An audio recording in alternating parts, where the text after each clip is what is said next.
ধর বোঝার কোনো ক্ষমতা নেই। ওই যে কোন জমি নিজের মনিবের জমি, কোনটা পরের জমি, এই বোঝার অনুভূতি ছাগলের নেই। ছাগল যেটা সামনে পেয়েছে ওটাই কিন্তু খেয়ে দিয়েছে। আল্লাহ পাক বলেন, শোনো, তোমাদের কান দিয়েছে শোনার জন্য এবং বোঝার জন্য, আর ছাগলের কান দিয়েছি, পশুদের কান দিয়েছি শুধু শোনার জন্য, ওরা কিন্তু বোঝে না। এরপরে আল্লাহ তাআলা বলেন, মানুষেরও চোখ আছে, পশু পাখিরও চোখ আছে। মানুষ তার চোখ দিয়ে দেখে এবং অনুভূতি সৃষ্টি হয়ে যায়। পশু পাখিরও চোখ আছে, তারাও দেখে, কিন্তু তাদের কোনো অনুভূতি নাই। ওরাও দেখতেছে, আমরাও দেখতেছি, কোনো অনুভূতি তাদের নেই। এইভাবে মানুষ আর পশুর মধ্যে আমরা পার্থক্য বর্ণনা করতে গিয়ে বললেন, মানুষকে আক্কেল দিয়েছি, জ্ঞান দিয়েছি, পশু পাখিকে আক্কল আর জ্ঞান দুটো দেওয়া হয় নাই, বিবেক শক্তি দেওয়া হয় নাই। এই জায়গাতে মানুষের সাথে আর পশু পাখির সাথে মৌলিক পার্থক্য রয়েছে। সুতরাং মানুষের জ্ঞান আর বিবেক বুদ্ধি থাকার কারণে সকল সৃষ্টিজীবের চাইতে মানুষ হলো শ্রেষ্ঠ এবং সুন্দর। আল্লাহ তাআলা বলেন, তুমি তোমার শরীরের দিকে তাকিয়ে দেখো, তোমার শরীরে যে চক্ষু দিয়েছি, এই চক্ষুকে হেফাজত করার জন্য, নিরাপত্তার জন্য চোখের উপরে কিন্তু শাটার তৈরি করে দিয়েছি। সুবহানাল্লাহ। শাটার শাটার আমরা দোকান করে যেমন শাটার নামায় দিই দোকান বন্ধ করার সময়, আল্লাহ তাআলা বলেন, তোমার চোখকে হেফাজত করার জন্য, নিরাপত্তার জন্য চোখের উপরে শাটার দিয়েছি। যখন যে রকম প্রয়োজন তোমার হয় ঠিকমতো শাটারটা নামায় দিবে, আর তোমার চক্ষু সকল প্রকারের বিপদ থেকে নিরাপত্তা পেয়ে যাবে। শাটার যদি না থাকতো, শাটারটা, তাহলে ঘুম কিন্তু হতো না। ঘুম সামান্য আপনার চোখের যে পলকগুলো আছে, চোখের যে ভুরুগুলো আছে, চোখের পাতার যে পশমগুলো রয়েছে, ওগুলো যদি খাটো করে কেটে দেন, খাটো করে কেটে দেন, যেভাবে আছে তার চেয়ে একটু খাটো করে দিলেন, আপনার কিন্তু ঘুম ধরবে। কেন ধরবে না? যেই চোখ বন্ধ করবেন অমনি ওই খাটো পশমগুলো গিয়ে আপনার চোখের ভেতরে হানতে শুরু করবে। আল্লাহ তাআলা কত বড় কারিগর, যে মাপে ওই পশমগুলো দিতে হবে আপনার ঘুমের কোনো অসুবিধা হবে না। চক্ষু বন্ধ করলে কোনো অস্বস্তি লাগবে না। ঠিক সেই মাপ দিয়ে আল্লাহ তাআলা ওখানে লোম তৈরি করে দিয়েছে। সুবহানাল্লাহ। আল্লাহ বলেন, এই যে শাটার, এটা তুমি দুনিয়াতে কোথাও এরকম শাটার খুঁজে পাবে? হ্যাঁ, মেডিকেলে গেলে কৃত্রিম ভাবে লাগা দিতে পারে, কিন্তু এইরকম হবে ওটা হাত দিয়ে বসান লাগবে, হাত দিয়ে তোলা। আর আমারটা কি হাত দিয়ে তো বসান লাগে না, হাত দিয়েও তোলা লাগে, অটোমেটিক হয়ে যাচ্ছে। আল্লাহ তাআলা বলেন, শুধু কি তাই, মুখেও তোমার শাটার দিয়েছে, দুইটা ঠোঁট, এই ঠোঁট দুটো হলো শাটার। যে কোনো সময় এই ঠোঁট দুটো বন্ধ করলে তোমার মুখের ভিতরে যে যন্ত্রপাতিগুলো আছে এগুলো নিরাপদ হয়ে যায়। আল্লাহ বলেন কোরআন কারীমের ভিতরে, আলাম নাজআল লাহু আইনাইন ওয়া লিসানাও ওয়া শাফাতাইন, আমি কি তোমাদের দুইটা চক্ষু খুবই মূল্যবান করে তৈরি করে দেই নাই, আর তোমাদের দুইটা ঠোঁট তৈরি করে দিয়েছি। এই ঠোঁটের ভিতরে আছে মূল্যবান দুটো সম্পদ, তা আর জিহ্বা। এই দাঁত আর জিহ্বাকে নিরাপত্তা দেওয়ার জন্য আমি ঠোঁট দুটো তৈরি করে দিয়েছি। ঠোঁট যদি না থাকতো, মনে করেন ঠোঁট নাই, তাহলে কেমন দেখা যেত? দাঁতগুলো কেলিয়ে থাকতো, হ্যাঁ, দেখতে খুবই বিশ্রী দেখা যেত, একবারে ভূতের পাঙ্কা। দেখেন, আমরা তো ঠোঁটকে কোনো চিন্তাই করি না, এটা কি দিয়েছে আল্লাহ? হ্যাঁ, এই ঠোঁটের যদি আপনি শুকরিয়া আদায় করতে থাকেন, সারাটা জীবন শেষ হয়ে যাবে আপনার। এই ঠোঁটের শুকরিয়া আদায় করতে পারবেন। ঠোঁট না থাকলে মুখের কোনো সৌন্দর্যই থাকতো না আপনার। দাঁতগুলো বেরিয়ে থাকতো, জীবনে বিয়ে শাদী হতো না। ওই পরের দাঁতকে নিয়ে আসে, এমনি বিয়ে শাদী হয়। হ্যাঁ, সামান্য একটু এদিক ওদিক হলেই অপছন্দ। ঠোঁট না থাকলে সুন্দর করে কথা বলার একটা ভঙ্গিমা, এই ভঙ্গিমা, ঠোঁট না থাকলে এই ভঙ্গিমা দিয়ে কথা বলতে পারতাম না। ঠোঁট দ্বারা অনেক উপকারিতা রয়েছে। এই জন্য আল্লাহ তাআলা বলেন, আমি তোমার ঠোঁট দুটো যেরকম সুন্দর করে তৈরি করে দিয়েছি, কোন পশু পাখির ঠোঁট এইরকম করে তৈরি করে দেই না। সুবহানাল্লাহ।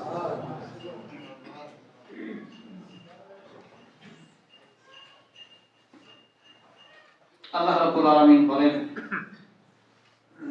নাক আর কান, এই দুটোর রহস্য আমি চোখে শাটার দিয়েছি, মুখে শাটার দিয়েছি, ঠোঁট দিয়ে বন্ধ করে দিয়েছি, কিন্তু নাক আর কান এই দুটোর উপরে কি কোনো পর্দা লাগাইয়া দেওয়া হয় নাই, কোনো শাটার দেওয়া হয় নাই। এই দুইটায় কোনো ঢাকনি নাই বন্ধ করে দেওয়ার জন্য। 24টি ঘন্টা নাকের ছিদ্র আর কানের ছিদ্রগুলো খোলা থেকে যায়, 24 ঘন্টা খোলা। যখন আমরা দিনের বেলায় কাজকর্ম করি তখনও খোলা, আবার যখন রাতের বেলায় ঘুমিয়ে যাই তখনও খোলা থাকে। কিন্তু রহস্যটা এরকম, 24টি ঘন্টা খোলা থাকে তোমার নাক আর কান, অথচ কোনো পোকামাকড়, কোনো বিষাক্ত ক্ষতিকর পোকামাকড় তোমার ওই নাকের ভিতরেও ঢোকে না, কানের ভিতরেও ঢোকে না। সুবহানাল্লাহ। কেন? ওরা তো পিঁপড়ে দিলে পোকামাকড় ঘুরে বেড়ায়, আর যে কোনো মুহূর্তে ঢুকতে পারে, ঢুকে একটা ক্ষতি করতে পারে। কিন্তু কেন ঢোকে, এটা কি ভেবেছি কোনোদিন আমরা? নাকের ভিতরে আর কানের ভিতরে আল্লাহ তাআলা যে মেডিসিন তৈরি করে দিয়েছে, এই মেডিসিন গুলো ওই ক্ষতিকর পোকা মাকড়ের জন্য বিষাক্ত, ওদের জন্য বিষাক্ত। নাকের ভিতরে আর কানের ভিতরে যে ময়লাগুলো থাকে, এই ময়লাগুলো হলো ওদের জন্য বিষাক্ত। ওরা জানে যে আমরা ওর ভেতরে গেলেই ওই বিষাক্ত মেডিসিনের কারণে আমরা ধ্বংস হয়ে যাব। এই কারণে খোলা থাকার পরেও নাকের ভিতরে আর কানের ভিতরে কোনো পোকামাকড় ঢুকতে পারে না। সুবহানাল্লাহ। কি মজার বিষয় গো, হ্যাঁ, এগুলো তো আমরা চিন্তাও করি না, গবেষণাও করি।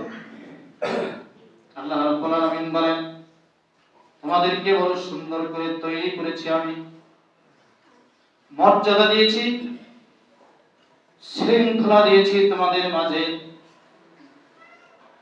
মর্যাদা এবং শৃঙ্খলা রক্ষা করার জন্য আমি তোমাদের ভিতরে, তোমাদের বডির ভিতরে 5টি সিকিউরিটি লক তৈরি করে দিয়েছি।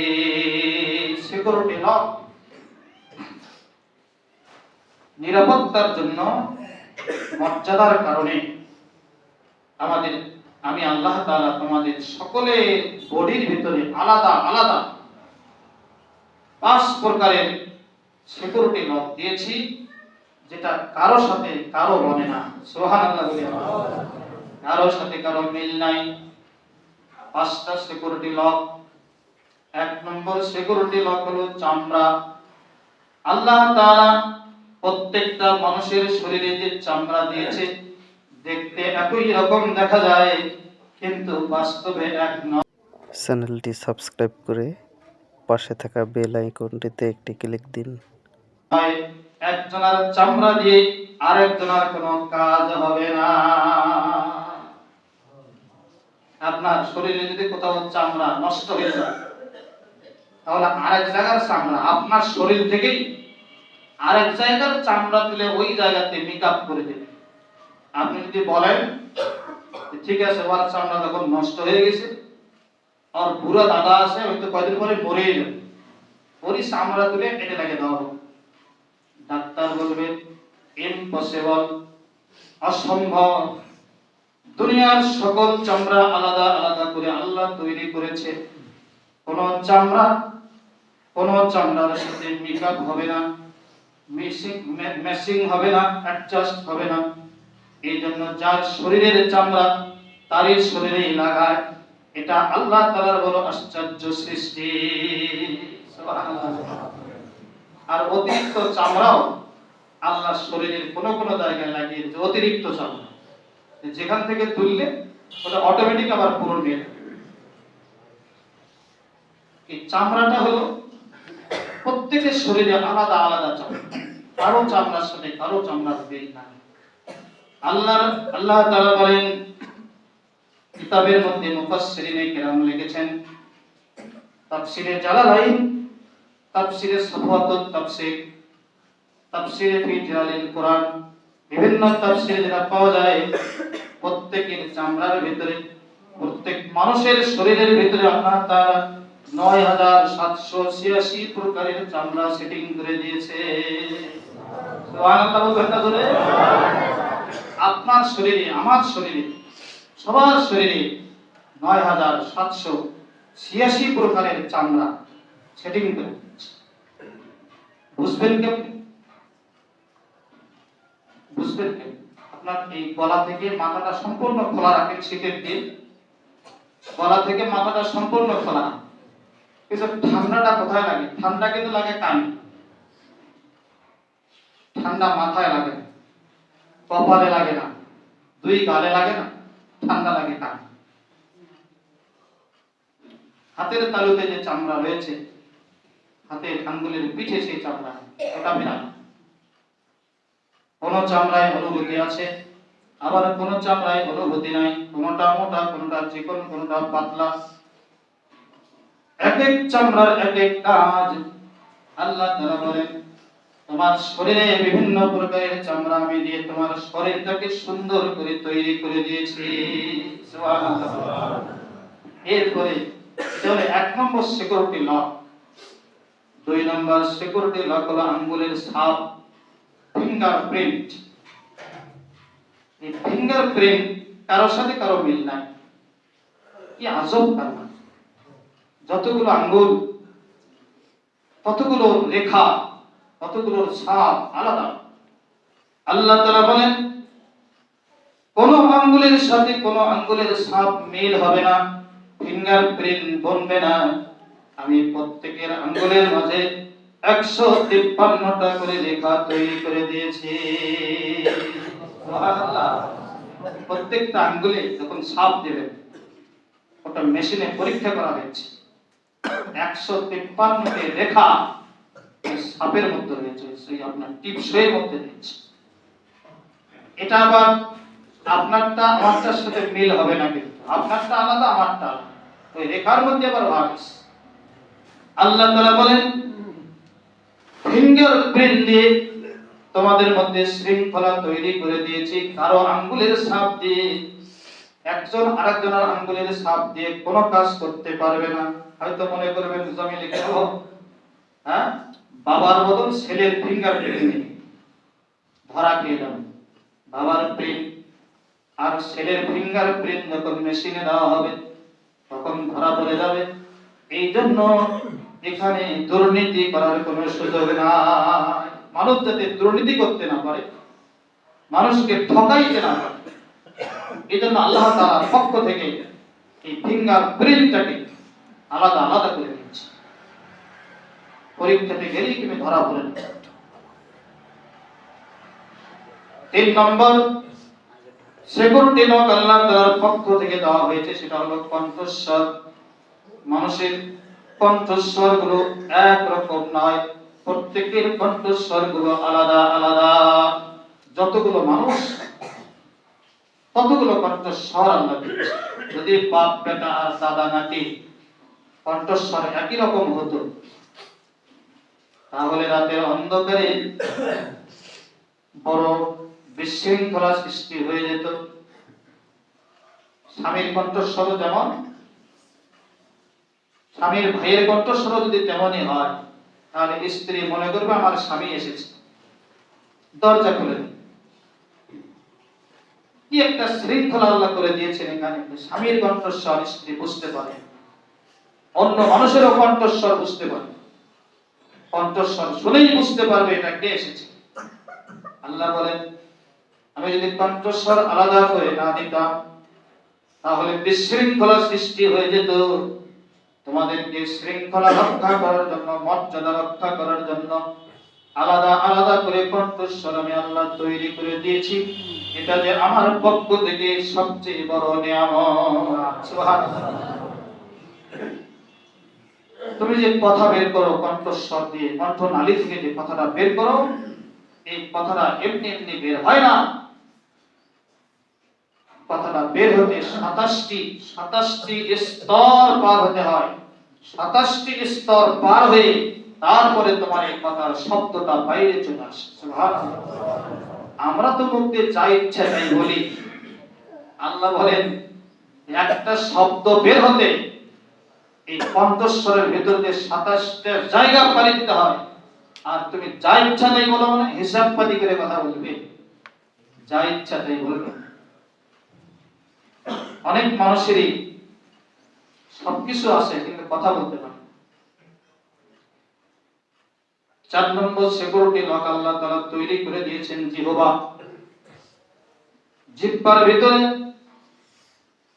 357 প্রকারের স্বাদ গ্রহণ করার ক্ষমতা আল্লাহ তৈরি করে দিয়েছেন। জোরে বলি সুবহানাল্লাহ। জিহ্বা হলো একটা, এই জিহ্বাকে 357 প্রকার স্বাদ আপনি একটা জিহ্বা নিতে পারেন। কোনটা টক, কোনটা ঝাল, কোনটা মিষ্টি, আর কোন খাদ্যের মান নষ্ট হয়ে গেছে, ডেট এক্সপায়ার্ড হয়ে গেছে, এটা জিহ্বার কাছে গিয়ে ধরা পড়ে যায়। জিহ্বা তো সূক্ষ্ম একটা সৃষ্টি, যে ভুলক্রমে হাতের লোকমার ভিতরে একটা ধানের একটা ছোট্ট একটা তুষ হাতের সাথে ঢুকে পড়ে গেছে। এটা চোখও ধরতে পারে নাই, আপনার হাতও ধরতে পারে না। ছোট্ট একটা তুষ ঢুকে গেছে মুখের ভিতরে। জিহ্বাতে গিয়ে ওটা চাষাই বাছাই হচ্ছে, উপরেরটা নিচে যাচ্ছে, নিচেরটা উপরে আসতেছে। মিক্সার যখন হচ্ছে, তখন ওই ধানের তুষটা কোথাও ধরা পড়ে নাই, জিহ্বার কাছে গিয়ে ধরা পড়ে গেছে। সুবহানাল্লাহ। জিহ্বা কত বড় মেশিন, যেটা সবার চোখ ফাঁকি দিয়ে ভেতরে ঢুকে গেছে। আর ধরে ফেলেছে জিহ্বা, এই তুই কেন এখানে? তুই ভেতরে গেলে আল্লাহর সৃষ্টি বান্দার সমস্যা হতে পারে। হ্যাঁ, বান্দার যাতে সমস্যা না হয়, সেই জন্যই তো আল্লাহ তাআলা আমি জিহ্বাকে চেকপোস্ট বানিয়ে দিয়েছি। অন্য অন্য গেট পার হতে পারিস, কিন্তু এই গেট পার হতে পারবি না। সুবহানাল্লাহ বলবেন না? এই গেটে তো ধরা পড়তেই হবে। সাথে সাথে টেলিফোন লাগায়া দিয়েছে, জিহ্বার টেলিফোন লাগায়া দিয়েছে ব্রেনের কাছে। ব্রেন দেখেন কারিকুলামটা কিরকম, জিহ্বার সাথে সাথে ধরা পড়ার সাথেই এক মুহূর্ত দেরি করেনি, সাথে সাথে ব্রেনের কাছে খবরটা দিয়ে দিচ্ছে। ব্রেন বলতেছে, হাত তুমি কি করো? ব্রেন বলতেছে, হাত তুমি করোটা কি? এই যে জিহ্বা যে চোখ ধরে বসে আসছে, ওটা তুমি বের করবে না? হাত তখন অটোমেটিক ঢুকে যাচ্ছে জিহ্বা, টেনে বের করতেছে চোখ। কি সৃষ্টির কারিগরি আল্লাহ তাআলা! জিহ্বা আল্লাহ তাআলার এমন একটা সৃষ্টি যে জিহ্বা দ্বারা মানুষ সুন্দর করে কথা বলতে পারে, অথচ জিহ্বা কিন্তু পশু পাখিরও আছে, ওরা কিন্তু মানুষের মতো এত সুন্দর করে কথা বলতে পারে না। আমরা পানিকে পানি বলি, ভাতকে ভাত বলি, যে জিনিসের যেটা নাম আমরা সেটাই বলি। কিন্তু গরুর দিকে তাকিয়ে দেখেন তো, গরু কি আলাদা আলাদা করে বলতে পারে নাকি? ওর ভাষাই একটা, ওরা হলো হাম্বা। আর ভাষাই একটা, ভাতও কা হাম্বা, ওই ঘুরে দিবেন ওটো হাম্বা, ঘাস দিবেন ওটো হাম্বা, আর ভাষাই হলো একটা। পাখির ভাষাও একটাই, পোকা মাকড়েরও একটাই ভাষা। এই একটা ভাষা দিয়ে ওরা সবগুলো বোঝাতে চাচ্ছে। শিশু যখন জন্মগ্রহণ করে তখনও কিন্তু ভাষা একটাই ছিল, খালি ওয়া ওয়া করছে, আর কিচ্ছু বলতে পারে না। ওয়া ওয়া করে কান্না করছে। এই ওয়া ওয়ার মধ্যে মায়ে বুঝে নিয়েছে যে আমার এই বাচ্চাটার কি লাগবে এখন, এ কি পেশাব করেছে, না পায়খানা করেছে, না ক্ষুধা লেগেছে। মা কিন্তু বুঝতে পারে, ওয়া ওয়ার ভেতরেই বুঝতে পারে। সুবহানাল্লাহ বলি আমরা। মা আবার কত বড় কারিগর, কত বড় জ্ঞানী। জিহ্বার শুকরিয়া আদায় করতে হবে। একই জিহ্বা ওদেরও আছে, আমাদেরও আছে। ওরা তো কথা বলতে পারে না এত সুন্দর করে। আমাদের মধ্যে জিহ্বা দিয়ে কত ভাষার কত মারপ্যাচ। কারো ভাষণ শুনে, কারো বক্তব্য শুনে শরীরের লোম দাঁড়িয়ে যাচ্ছে। এই জিহ্বা দিয়ে এত ঘুরধার বক্তব্য দিচ্ছে। কাজী নজরুল ইসলাম তার ঝংকারমূলক যে কবিতাগুলো লিখেছে, বিদ্রোহী কবিতা লিখেছে, এই কবিতাগুলো বললে তো লোম খাড়া হয়ে যায়। আবার সেই নজরুল ইসলামকে আল্লাহ তাআলা মৃত্যুর আগে আগে জবানটা বন্ধ করে দিচ্ছে, আর কথা বলতে পারেনি। আল্লাহ বলেন, কবি নজরুল, তোমার এক সময় ঝংকারমূলক কবিতায় মাটি থরথর করে কেঁপে উঠত, আজকে আমি তোমার জবান বন্ধ করে দিয়েছি। আমি যে পারি, এটাই হলো তার প্রমাণ। তোমার জিহ্বা আজকে চালু আছে, যা ইচ্ছা তাই বলতেছ, ইচ্ছা করলে তোমার জিহ্বা আমি বন্ধ করে দেব, একটা কথাও আর বলতে পারবে না। এজন্য জিহ্বার শুকরিয়া আমাদেরকে আদায় করতে হবে। আল্লাহ তাআলা বলেন ৫ নম্বর সিকিউরিটি লক হলো চক্ষু। চক্ষুটা প্রত্যেকের আলাদা আলাদা করে তৈরি করেছি আমি, কারো চোখের সাথে কারো চোখের কোনো মিল না। একটা জিনিস একজনের চোখে খুব ভালো লাগতেছে, আরেকজনের চোখে ওটা পছন্দ হচ্ছে। দেখেন কি সুন্দর একটা সিস্টেম এখানে। এই জন্য আল্লাহ বলেন, তোমাদের চোখগুলো সবগুলো একরকম নয়, প্রত্যেকের আলাদা আলাদা। চোখের ভিতরে, চোখটাকে এত দামি করে তৈরি করেছে, এই চোখের ভিতরে একটা নয়, দুইটা নয়, ১,৭০,০০০ নার্ভ সেট করে দিয়েছি, যে নার্ভ গুলো ব্রেনের সাথে সংযুক্ত করা রয়েছে। সুবহানাল্লাহ। এজন্য এত কিছু বলার পেছনে কারণটা হলো, এত সুন্দর করে আমি তোমাদেরকে তৈরি করেছি, তোমাদের কাছে কিচ্ছু চাই না, আমি চাই শুধু তোমাদের সিজদা। তোমরা আমাকে সিজদা করবে, তোমরা আমার ইবাদত করবে, তোমরা আমার হুকুম মেনে চলবে। এই কারণেই আমি সমস্ত সৃষ্টি জীবের চাইতে তোমাদেরকে সুন্দর করে তৈরি করেছি। তোমরাও যদি এত সুন্দর সৃষ্টি হওয়ার পরে তোমরাও যদি মানবীয় গুণাবলী হারিয়ে ফেলো, মনুষ্যত্ব হারিয়ে ফেলো, চরিত্র নষ্ট হয়ে যায়, পশুত্বের পর্যায়ে যদি চলে যাও, তাহলে আমি তোমাদেরকে আর সৃষ্টির সেরা বলতে পারবো না। তখন তোমাদের পর্যায়টা চলে যাবে সুম্মা রাদাদনাহু আসফালা সাফিলিন। তখন তুমি আর মানুষ থাকলে না গো, তখন তুমি পশুর চেয়েও নিম্ন পর্যায়ে চলে গেলে। হ্যাঁ, কোরআন কারীমের অন্য জায়গায় আল্লাহ বলেছেন লাকাদ জারানা লিজাহান্নামা কাসীরাম মিনাল জিন্নি ওয়াল ইনস লাহুম কুলুবুন লা ইয়াফকাহুনা বিহা ওয়ালাহুম আযানুন লা ইয়াসমাউনা বিহা ওয়ালাহুম আ'য়ুনুন লা ইবসিরুনা বিহা উলাইকা কাল আন'আমি বাল হুম আযাল ওয়া উলাইকা হুমুল গাফিলুন। আল্লাহ তাআলা বলেন অধিকাংশ মানুষ আর জিনকে জাহান্নামের দিকে টেনে নিয়ে যাওয়া হবে। কারণটা হলো তাদেরকে বোঝার মতো জ্ঞান দিয়েছিলাম, তারা বুঝেও বুঝে নাই। এটা হলো 1 নম্বর অপরাধ তারা করেছিল। 2 নম্বর অপরাধ তারা করেছিল, তাদেরকে কান দিয়েছিলাম, তারা শোনার মতো শুনে নাই। তাদেরকে চক্ষু দিয়েছিলাম, দেখেও অনুভূতি সৃষ্টি হয় নাই।